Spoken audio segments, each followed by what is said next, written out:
is Kirk Windstein from Crowbar, and you listen to the FANTASM Podcast. Phantasm.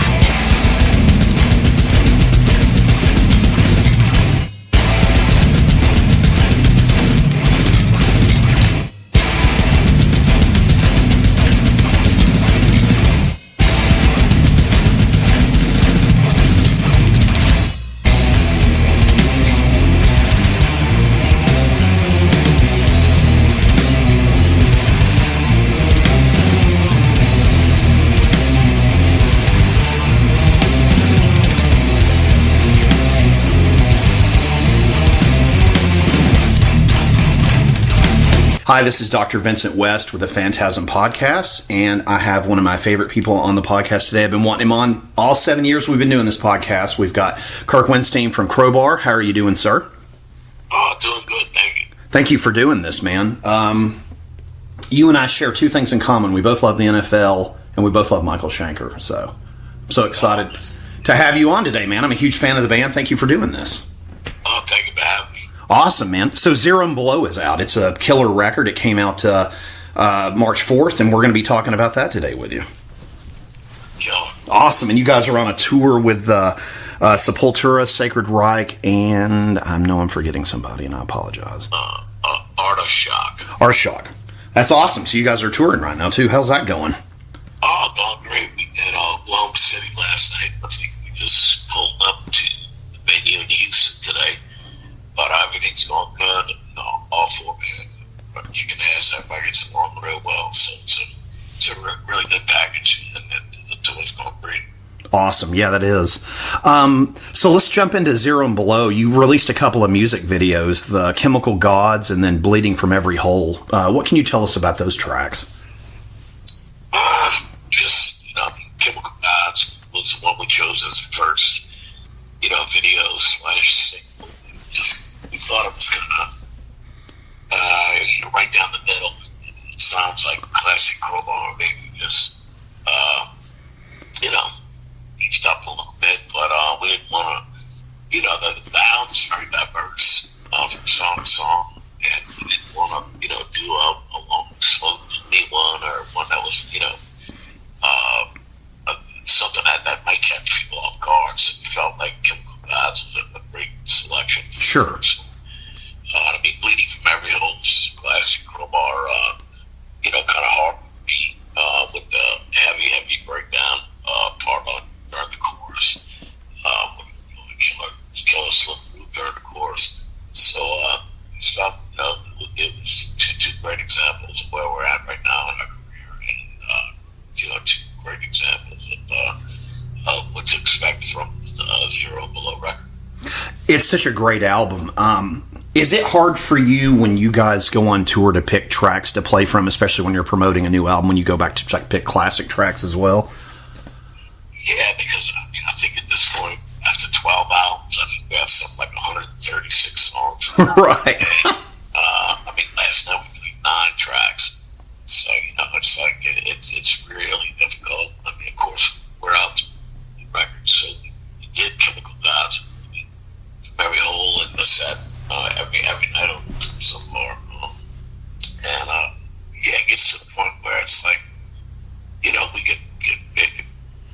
know what to cut from the list or what to add or whatever, because we only get so much time allotted. And even with headlining shows, it's like, okay, we play an hour and 15 minutes. So, it might be 14, 15 tracks out of 136. So it's really difficult to ask when it comes down to picking good songs to perform live. Sure. I remember the first time I saw you going way back.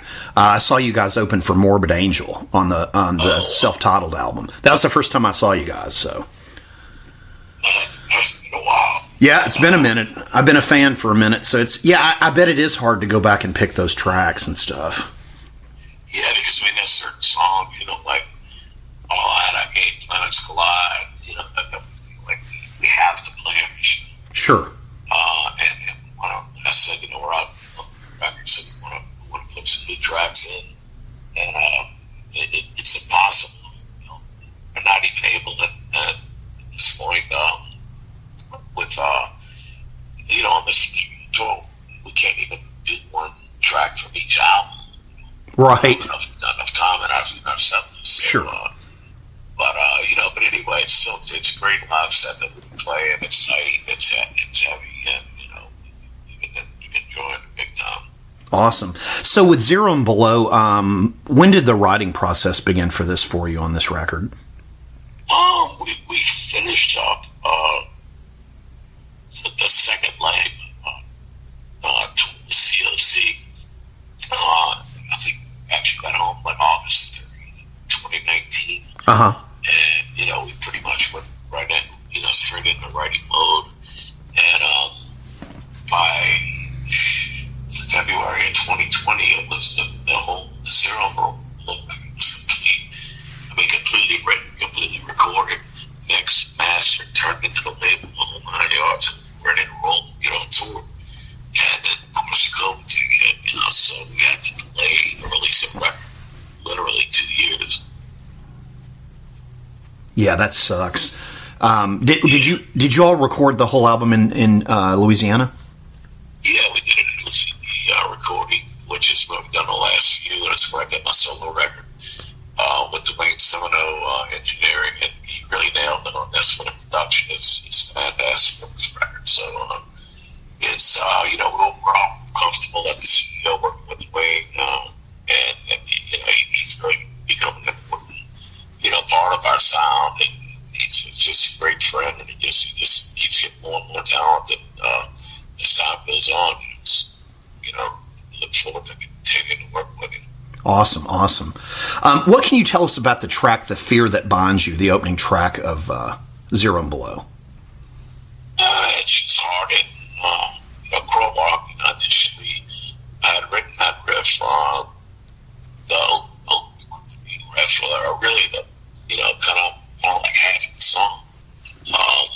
Mike had written up about writing something possibly for Body, and so I was thinking, hey, maybe something kind of upbeat, whatever. So I wrote the two riffs, which ended up being the verse and chorus.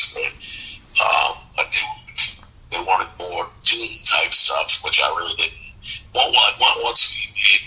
Once we got it up on the same page, it was kind of too late. They were already done with drum tracks and whatnot. So I said, I'm going to trim it up a little bit and get the other guys pitched in, and together we collaborated and came up with a killer Crowbar song. That was the first one that was written for the record, and we kind of just said, let's just open the outlet. It's hard here.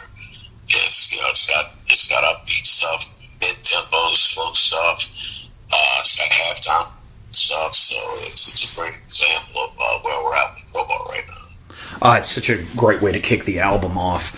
And then what about the second track, Her Evil Is Sacred? What can you tell us about that one? Same thing. It's a piece of that. That was actually the second song that we wrote. The opening riff is one of Matt Brunson's riffs, and I kind of keep up with the verse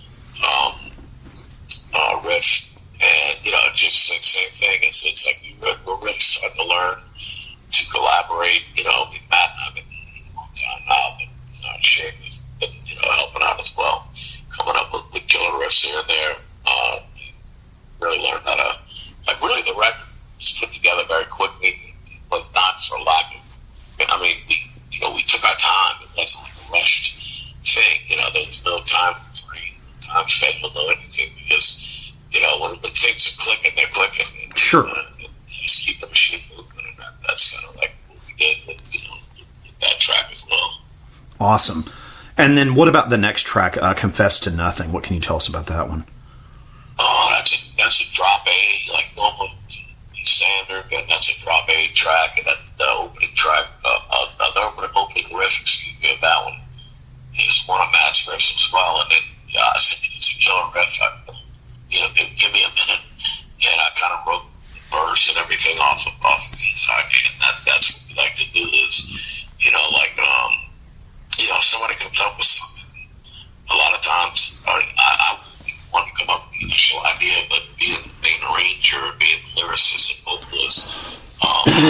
somebody's idea and run with it. And that's a perfect example of that, That's a killer track too. I love that one.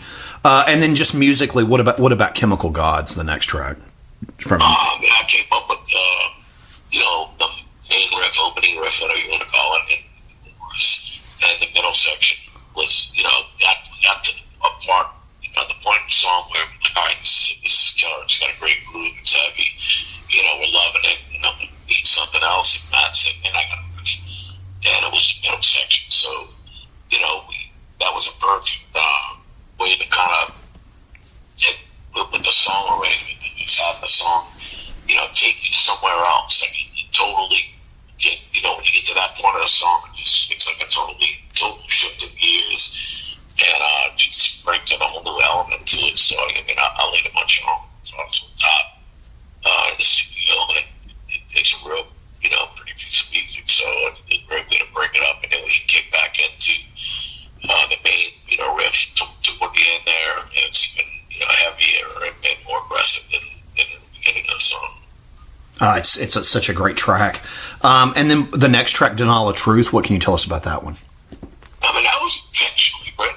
Actually, I wrote that one. I think I wrote all that. That was intentionally a doom track. I was like, dude, we need like a traditional doom song. It's something that we kind of had gotten away from about little over the years. Kind of tried to bring back a lot of the doom elements that we had early in our career on the new record. And so Denial of the Truth it came out great. It's got the real haunting, melodic chorus, vocally. It's that fucking performance. That song is absolutely intentionally written to be a doom song. I love that track. I think that one's really cool. And then, of course, Bleeding from Every Hole. What about musically on that one? So it was one of those where we were kind of majority of the tracks at that time that were written were mid-tempo. And I said, we need something kind of hardcore. We need something really, really aggressive and hard-hitting. And so, it's really... It's a simple song. It's mainly just two riffs, and it came out great. That it kind of wrote itself. It didn't take any time at all, and it came out great. So it sounds really live too. Oh, I bet it sounds fucking amazing. And then track 7, It's Always Worth the Gain. What can you tell us about that one? That one. I kind of wrote in the studio. I was like, something different, but he made something we never really touched on in the past. It's kind of like a colonized rock and roll type approach, where it's like you have a guitar riff and then the vocal sings over the drum beat, type thing, which we had never had out of any tracks before. So that's actually one of my personal favorites. It's just catchy. It's just something that when I hear it, I just, I love it. Great, man. So it's a really strong track, a little bit different, but that's the idea as far as our careers to keep it Crowbar, but bring in some new elements as well. Oh, I love that track. I think it's great. Let's see, and then Crush Negativity. What about that one? Same. It's kind of by that point. I think the record was almost written in the order that the tracks are listed, and that's close to that, So, just kept coming up with ideas, and like for instance, title track 0 and Below. That was just something that I think that was the last one written. I kind of wrote that just I had like an idea, and boom, next thing you know, we had a song. I'm really happy with the way it came out too. Yeah, Crushing It. It's awesome. All of us, we all had a lot of great ideas, and it came together really easily. Yeah, that's another really good track lyrically too. I love that. Let's see, and then Remaining Alive. What about that one? Reanimating a lot live. It's hard. It's hard to really pinpoint each little riff and each little thing. And sure. You know, by that time, we're close to winding up, you know, the rating of it. But it's, you know, it's a killer track. I mean, it's one of the few records that we have because we all got to, you know, unfortunately, we had to sit on it for 2 years, but we all got an opportunity to listen to it so many times. Sure. You know, we're all really happy with the way all of it came out. And, you know, it's a real strong record, you know, from track 1 to track 10. Yeah, I really like it, man. It's fabulous. And then the last track, Zero and Below, what can you tell us about that one? It's just kind of, you know, haunting type vibe to it. It's actually the only first and only at this point Crowbar song that's got actual acoustic guitar on it that was doing that. You know, it just kind of builds on just a few simple riffs that are really melodic but heavy. And it just kind of builds. I love the way that the way the outro of it, the way the song ends.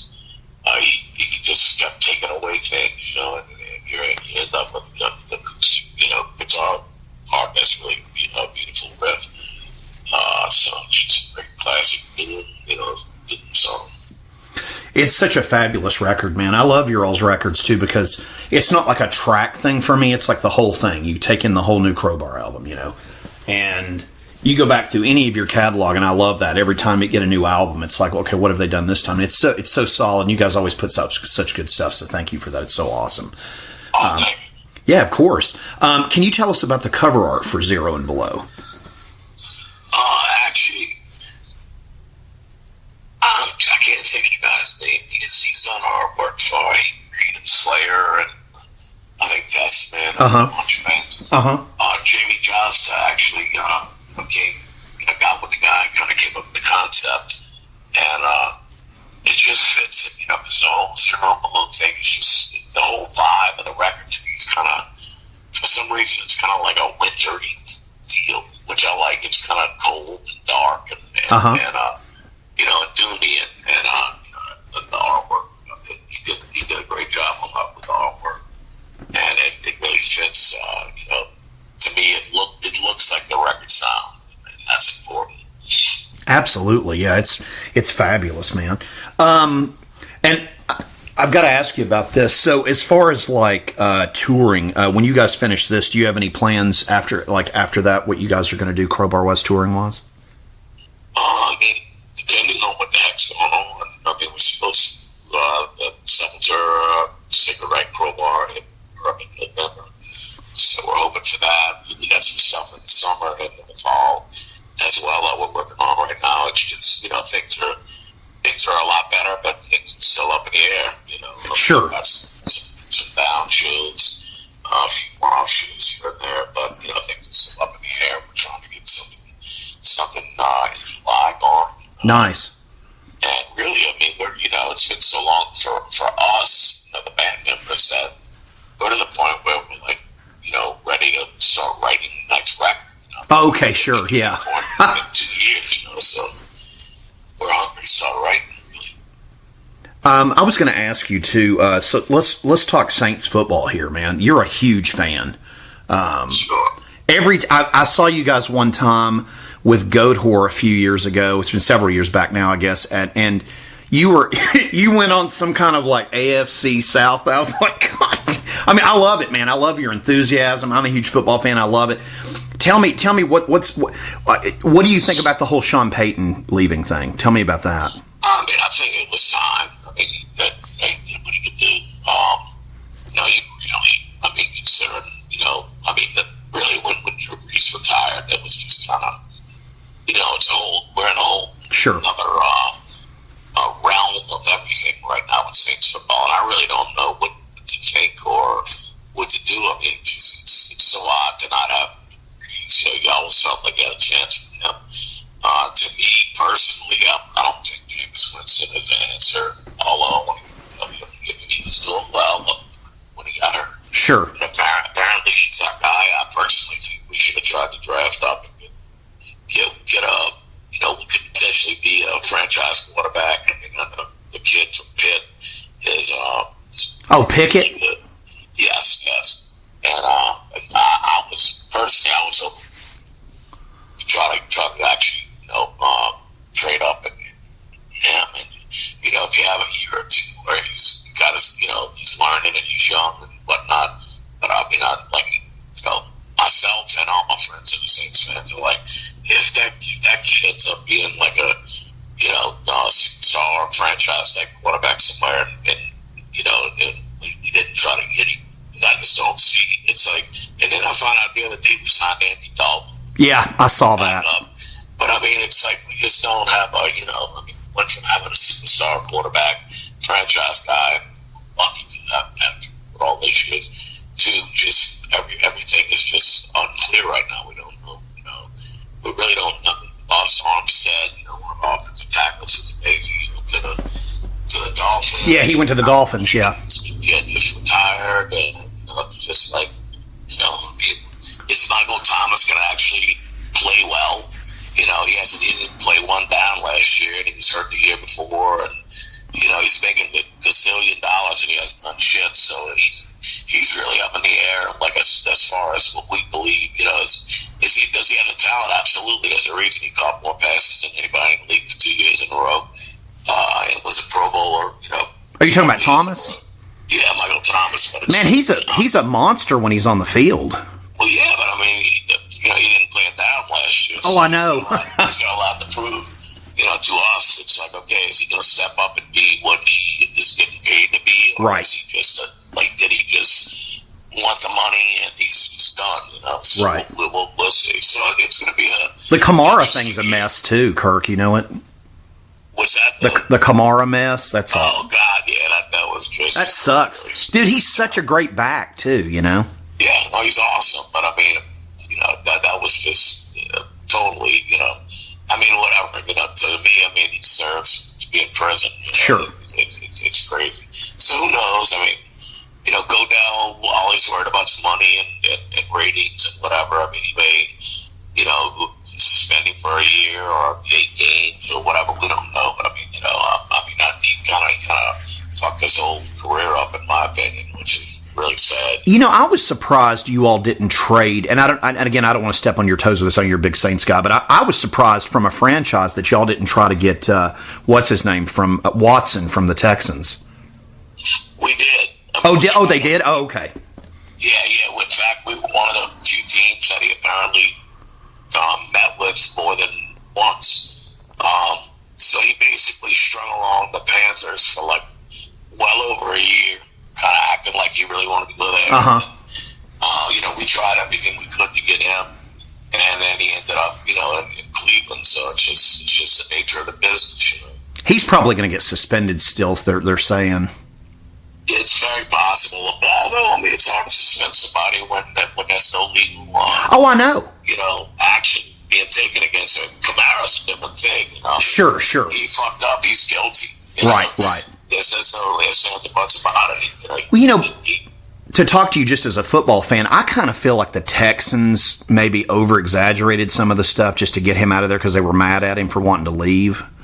Yeah, I mean, he's been talking about wanting to be traded for a long time, so it's possible. I mean, you never know because these guys make so much money, and it's like, I mean, we may never know the real truth, but I mean, the fact that there's actually no real official legal action being taken against him makes it kind of hard, in my opinion, right, for him to be suspended. Absolutely. For any length of time, but then again, you still have to question, his whole personality, his whole mindset, his whole everything. If any of that stuff is true, it's like I was shocked, with the Kamara incident. And like I said, in my opinion, as much as I love him as a football player, it was a really stupid thing to do. And to me, he deserves to go to fucking prison. Sure. I was going to tell you too. I was looking at some stats before I called you because I hope it's cool. We're talking football. I've always wanted to talk football with you. It's literally been like a dream for me to sit here and do this. This is so cool. One of these guys on CBS Sports has you all taken Coral from Ole Miss in the second round. So see, I could have handled that. That'd be killer. Well, I think he may still be there. He might. He's really good, though. I watched it. You want to hear the other one? This is one, Kirk, I think would be a home run for you guys. I don't know what you think or how much you ever got to watch this guy play or how much college ball you watch. But I love college. Okay, sweet. Okay, but then you're going to know who I'm talking about. The other guy at CBS Sports has got you all taking that cat from the Bearcats, the Cincinnati Bearcats. Yeah, I know. Ritter, I think is his name. Okay, I know what you're talking about. But yeah, he's 6'4". He's pretty big. Yeah. I mean, we gotta give a young kid a chance, because I think Winston has. I mean, he's got all the talent in the world, but he had a lot of issues early in his career and in college. Just to maybe he could take a chance on one of these young kids. It doesn't have to. It doesn't have to be Diggin. We don't have to do that. But if we don't at least draft a quarterback in the second round, I'll be upset, because it's like, okay, we're just going to settle for Winston and Andy Dalton. That's not going to get us anywhere. Sure. Are you happy with Dennis as your defensive coordinator moving up as head coach? Yeah, I mean, the only thing that's odd is that you went from like an offensive-minded genius and Sean Payton to a defensive genius and Dennis Allen. But I think he's great. I think he'll make a great head coach. I mean, I was happy that we actually just elevated him to head coach instead of getting somebody else. I think he'll. Oh, I think he's great, man. I mean, I think you all have the unsung defense in the NFL. I don't think people give them enough credit. Cam Jordan's got them boys running, man. They're scary to watch. I remember I watched that game live. I'm sure you did, where y'all shellacked Green Bay. I was like, I mean, it's like there's bunches of teams you shellacked, but I'm just saying, it's. See, I think Dennis will be good for you guys. So yeah, me too.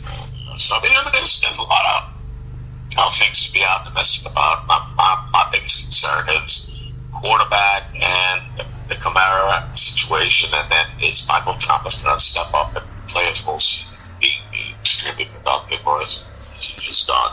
Sure. He's so talented when he's on the field. Oh, absolutely.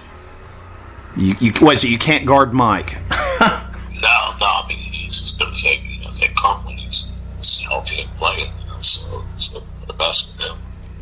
Well, we'll see what they end up doing. Like I said, I think I could see you all moving up and getting Pickett in the draft if he's still there. The thing that would scare me is fucking Atlanta and fucking Carolina are so high up in the draft. They're saying they're going to take either Pickett or the kid from Liberty. So I think that's why a lot of these people have you all taking Matt Corral from Ole Miss. So yeah, I think the Ole Miss kid is great. He is. He's got a cannon of an arm. If you got to watch him, he's man. Yeah, he's really going to watch him about 3 or 4 games, that he played in last. So I just hope some young quarterback high up, really. I tell you though, I think you're right about Pickett though. Pickett looks like he may be ready to go. Yeah, I mean, he's a very, very, big words, but I mean, you never know. He could end up being like a Joe Burrow type thing. I don't know if he's quite that good. Right. Going to be that good that quick. Because Burrow really barely played the first season, second season, sure. Super Bowl. So it's like he's definitely. But I think Pickett's got and everything about him. He's got the potential to definitely be a franchise quarterback. Oh, absolutely. I'll tell you another one, just to talk football with you. I think Herbert on the Chargers is going to be a stud. Yeah. I mean, I agree with you. I really do, and I'm not a Chargers fan, but I'm just saying, damn, he's pretty fucking fun to watch. No, totally, man. But yeah, it's just for us. I mean, we're all during the whole thing. I mean, we've been on tour for over a month now, so during that whole thing, we're watching, pretty much every day. In the NFL Network, the whole 9 yards, sure. And and just trying to keep up with it. But anyway, yeah, man. So hopefully, like I said, I'm just gonna be optimistic with the Saints and hope for the best. Yeah, man, I wish the best for you. Dude, Zero and Below's out right now. Guys, Kirk, thank you for doing this, man. I'm a huge fan. Good luck with everything. Zero and Below kicks ass, and all my best to you, man. I appreciate you doing this. Oh, thank you, bro.